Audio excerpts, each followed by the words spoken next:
Hello everyone. तो पिछली class में हमने जावास्क्रिप्ट के कुछ डेटा टाइप्स वगैरह पढ़े थे। तो आज हम पढ़ने वाले operator.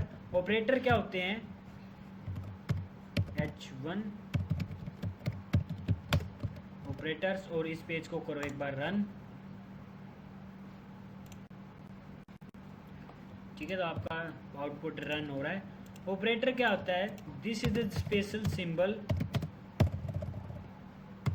these are the special symbols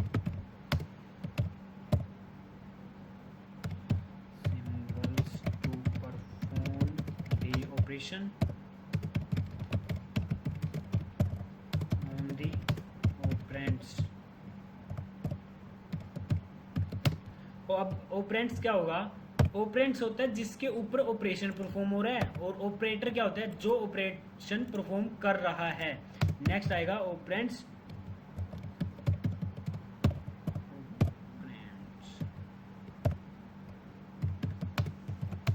on the operation is perform. ठीक है, जिस पे हम ऑपरेशन परफॉर्म करवाएंगे। लेट्स से आपके पास कोई भी ऑपरेशन परफॉर्म करवाना हो, प्लस हो, माइनस हो, डिवाइड हो, मल्टीप्लिकेशन हो, तो सबसे पहले हमारे पास जो ऑपरेटर आता है वो है अरिथमेटिक। Arithmetic operators. अरिथमेटिक में क्या होगा? सिंपल ऑपरेटर्स होते हैं, जैसे minus, plus, equals to and divide, and then in decrement and increment. ठीक है, ये ऑपरेटर आएंगे आपके पास अरिथमेटिक में, और इनका यूज देख लो। सारी जावास्क्रिप्ट हम लिखेंगे सारी स्क्रिप्ट में। जैसे आपके पास वेरिएबल है, let's say a equals to 10 है एंड b इक्वल्स टू 59 है, तो c में स्टोर करवा दो a प्लस b, और प्रिंट कर लो किसको? c को।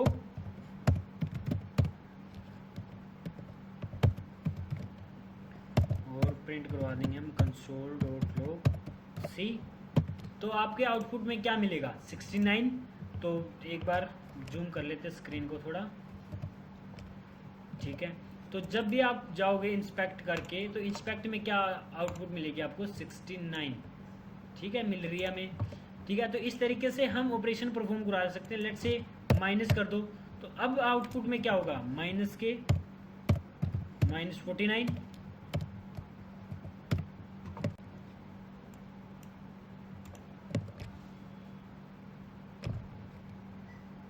ठीक है, तो इसी तरीके से आप करवा सकते हो मल्टीप्लिकेशन। मल्टीप्लिकेशन करवाओगे तो 590 आएगा। इन केस अगर डिवाइड करवा दोगे तो आपके पास आउटपुट क्या आएगी? बिल्कुल कम। देखो पॉइंट में आंसर आ गया। तो ये तो आप कर ही लोगे। नेक्स्ट आता है आपके पास असाइनमेंट। Assignment operator.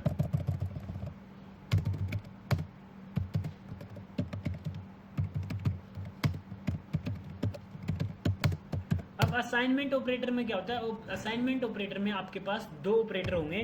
जो कि सबसे पहले आएगा वो है सिंपल ऑपरेटर, और इसको असाइन करेंगे हम इक्वल्स टू से। और ये यूज कब होगा? This is use to assign the value. ठीक है, असाइन दी वैल्यू, जैसे आपको कोई भी वैल्यू असाइन करो, let's say a equals to 10 है, तो ये असाइन करने के काम आता है कि a के अंदर 10 स्टोर करवा रहे हो आप। तो इसमें सिर्फ असाइन करते हैं और कुछ नहीं है। तो नेक्स्ट टॉपिक, नेक्स्ट आएगा आपके पास b compound.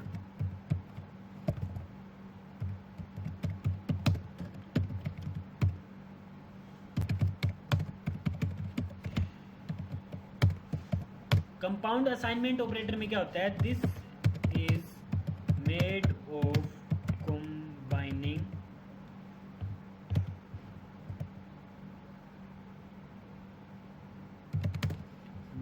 Simple and arithmetic.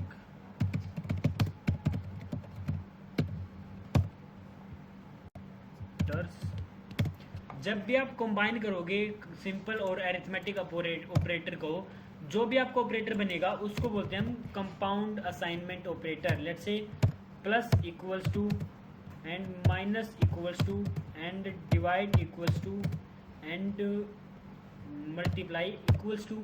इस तरीके से जो भी आपके ऑपरेटर होंगे वो आपके कंपाउंड असाइनमेंट ऑपरेटर हो जाएंगे।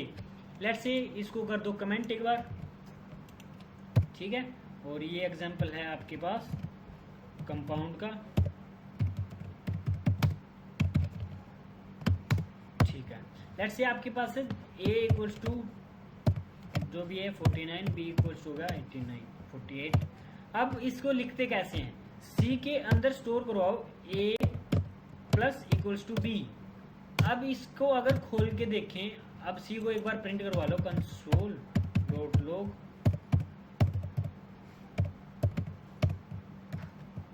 c, तो आपके पास 97 आंसर आ गया। बट ये 97 आया कैसे, अगर हम इसको खोल के देखें तो ये क्या बोलता है a equals to a plus b. अगर इस चीज को हम खोल के देखेंगे इसको, तो ये a के अंदर a की वैल्यू और b की वैल्यू को स्टोर कर देता है। इसको बोलते हैं हम कंपाउंड असाइनमेंट ऑपरेटर, कि a के अंदर a की वैल्यू स्टोर कर दी। ये तो हो गया आपके पास, ठीक है। अब नेक्स्ट आपके पास c के अंदर let's say a divide equals to b, क्या आना चाहिए पॉइंटों में आंसर, या फिर 1 पॉइंट समथिंग आंसर आएगा, देख लो 1 पॉइंट समथिंग। तो ये क्या बोल रहा है, a के अंदर a डिवाइडेड बाई b, इस तरीके से ये काम कर रहा है। तो नेक्स्ट आएगा आपके पास, अगर हम c के अंदर स्टोर करवा दे a into b equals to b, तो क्या आना चाहिए, अगर a को करवा दे a से b से मल्टीप्लाई, तो हमारे पास आउटपुट आएगी c में 2352, ठीक है। इस तरीके से हम ऑपरेटर अप्लाई कर सकते हैं कंपाउंड असाइनमेंट।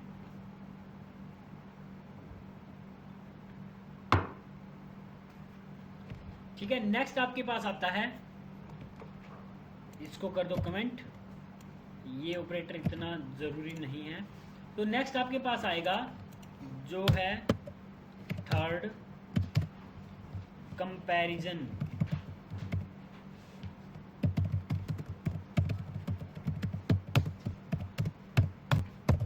कंपैरिजन ऑपरेटर क्या करता है, कंपैरिजन ऑपरेटर में हमेशा आपकी दो वैल्यू कंपेयर होती है। This is used to compare the value, compare the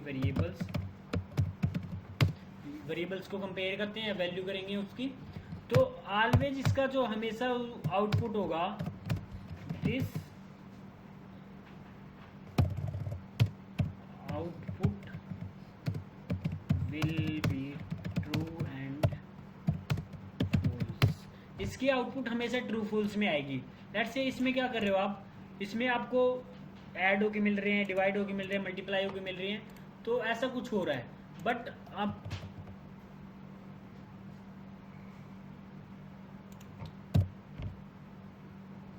इसमें क्या होगा, इसमें आपको हमेशा आउटपुट ट्रू एंड फॉल्स में आएगी आपकी वैल्यू। लेट्स से ए हो जाएगा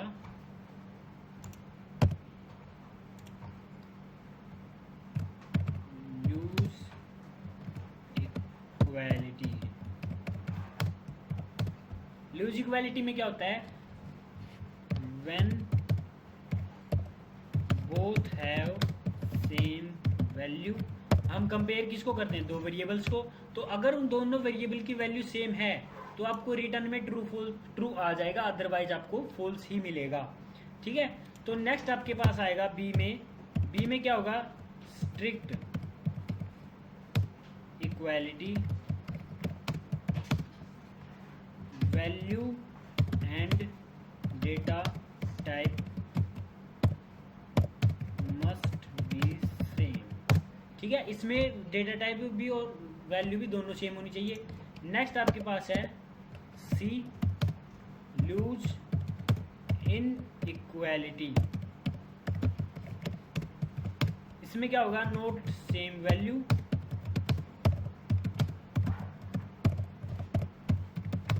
ठीक है, कि अगर आपकी वैल्यू सेम नहीं है तो हमें मिल जाएगा आउटपुट। इनके साइन देख लो, जैसे इसका तो हो गया double equals to, and then इसका हो जाएगा triple equals to, and then इसका हो जाएगा आपके पास नोट इक्वल्स टू, ठीक है। नेक्स्ट आपके पास आ जाएगा डी स्ट्रिक्ट इन इक्वालिटी, और इसका साइन हो जाएगा आपके पास, ठीक है। इसमें क्या होगा, note same value and note same data type, ठीक है। तो इस तरीके से हमारे पास ऑपरेटर आ जाता है, कंपैरिजन ऑपरेटर। अब इनको यूज़ करके देखते हैं। लेट्स से कंपैरिजन ऑपरेटर, ठीक है, a equals to 38, b equals to 20 something else. Console में प्रिंट करवा दो लोग a double equals to b, क्या a b को इक्वल है, नहीं है तो फॉल्स आएगा, ठीक है। अगर हम कर दें कंसोल में a not equals to b, a not equals to b, अब क्या होगा, ट्रू, क्योंकि इक्वल नहीं है, हमने मेंशन कर दिया इक्वल नहीं है तो ट्रू आ जाएगा आपके पास। अब नेक्स्ट आता है console dot log a triple equals to b, क्या ट्रिपल इक्वल्स टू b है, नहीं है, क्योंकि इसमें डेटा टाइप सेम है बट वैल्यू सेम नहीं है, तो फॉल्स आना चाहिए। वैल्यू सेम के लिए क्या करना पड़ेगा, 38, अब ट्रू हो जाएगा, देखो ट्रू हो गया है। लेट्स से अगर आपके पास होता है यहाँ पे नाम, नेम, अब क्या है, सेम है तो ट्रू आना चाहिए। लेट्स से यहाँ कर दो कुछ और, अब क्या है, फॉल्स, क्योंकि सेम नहीं है। तो इस तरीके से आप चेक कर सकते हो कि टाइप सेम है कि नहीं है। अब देखो next, console dot log not equals to a not equals to b and then not. अब क्या होना चाहिए कि डेटा टाइप तो सेम है बट आपका वैल्यू सेम नहीं है, तो ट्रू होगा, बट दोनों के दोनों होनी चाहिए। अब इसमें लगा दो स्ट्रिंग, अब ट्रू होगा ये, क्योंकि हमने क्या पढ़ा, स्ट्रिक्ट इनइक्वालिटी में note same value and note same data type, दोनों के दोनों अलग अलग होने चाहिए आपके, ठीक है। नेक्स्ट ऑपरेटर आपके पास आता है ई लेस देन इक्वल्स टू, ये क्या होगा, लेस देन इक्वल्स टू, ये होगा। अब इसका एग्जांपल देख लो, इसको कर दो कमेंट, और नेक्स्ट आएगा आपके पास a equals to 67, b equals to 7, ठीक, कंसोल में प्रिंट करवा लो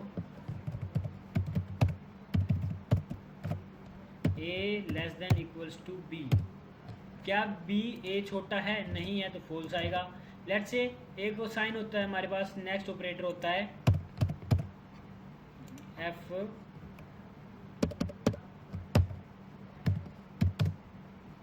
greater than equals to, greater than equals to में साइन क्या हो जाएगा, दिस, तो क्या अगर हम ये साइन कर दे चेंज, तो ये क्या हो जाएगा, ट्रू, कि एक बड़ा है और b छोटा है, ठीक है। तो इस तरीके से हम अप्लाई कर सकते हैं हमारे ये वाले ऑपरेटर, जो कि हमारे कंपैरिजन ऑपरेटर। नेक्स्ट आपके पास है फोर्थ,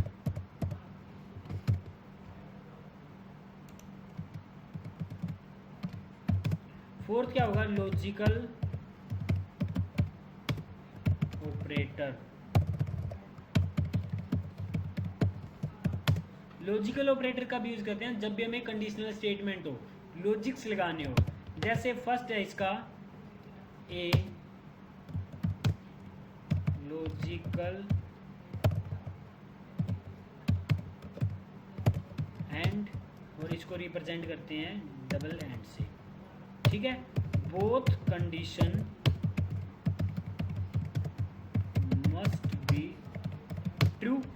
अगर इसमें दोनों कंडीशंस ट्रू हैं तो आपको ट्रू मिलेगा, अदरवाइज नहीं मिलेगा। ठीक है, लेट्स से ट्राई करो। a equals to 39, b equals to, अब करो कंसोल में print dot log a is greater than less than 40, ठीक है, and a b is less than, b is greater than a। दोनों कंडीशन सेटिस्फाई कर रही है, a 40 से छोटा है और b a से बड़ा है, दोनों ट्रू होगा।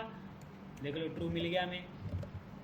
दिस इज, अगर हम कर देते कंडीशन फॉल्स कि b छोटा है तो फॉल्स हो जाता।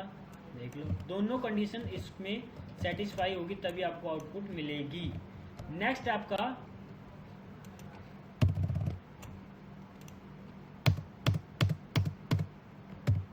B,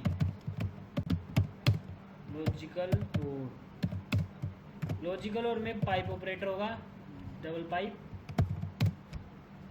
eight least one condition must be true. कम से कम एक कंडीशन तो ट्रू होनी चाहिए। इसमें क्या थी, दोनों कंडीशन ट्रू होनी चाहिए, और इसमें क्या होगा, और में एक condition, let's say a equals to 8 and then b equals to 9, b equals to this. अब लगाओ कंसोल में डॉट लॉग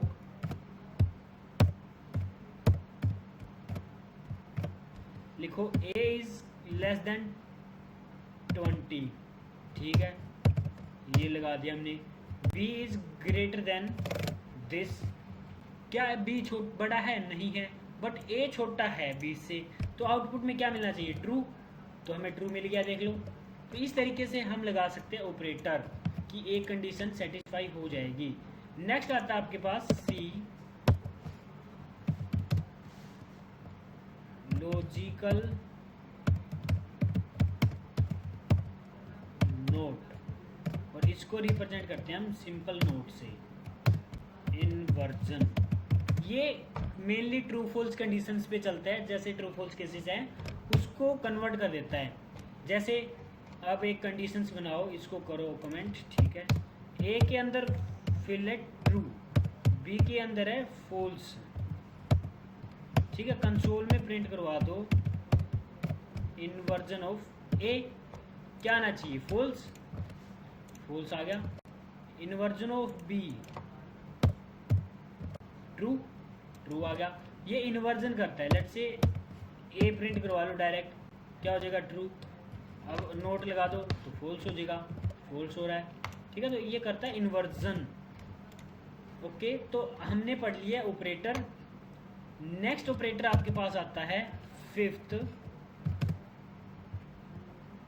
टर्नरी।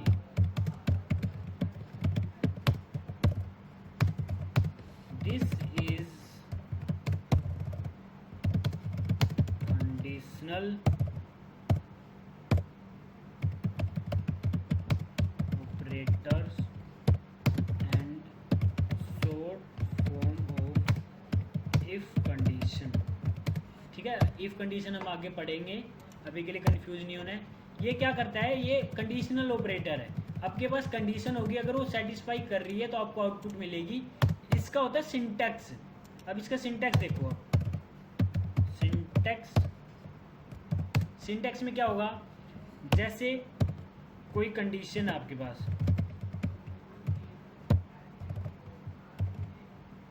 कंडीशन होगी, अगर वो ट्रू है तो स्टेटमेंट चले पहले वाली, या फिर स्टेटमेंट चले लास्ट वाली जो कि फॉल्स भी होती है।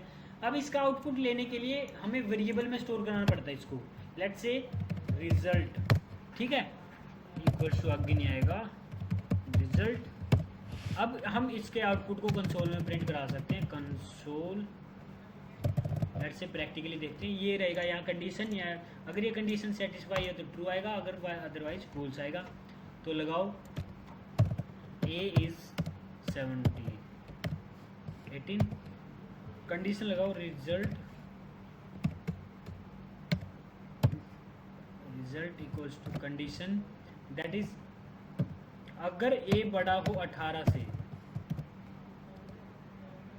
ठीक है, तो हमारे पास प्रिंट हो यू कैन वोट, अदरवाइज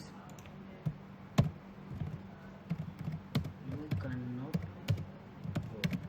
ठीक है, देखो ए 18 से बड़ा नहीं है बट इक्वल्स टू तो है। अब ये स्टेटमेंट चलेगी, यू कैन वोट अभी नहीं चली क्योंकि हमने प्रिंट नहीं करवाया, तो प्रिंट करवाओ कंसोल को।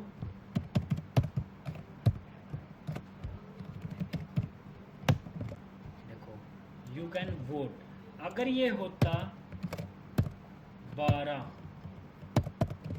You can't vote. ठीक है, तो इस तरीके से हमारे ऑपरेटर काम करते हैं। तो आज के लिए बस इतना ही, नेक्स्ट करेंगे हम नेक्स्ट क्लास में। ओके।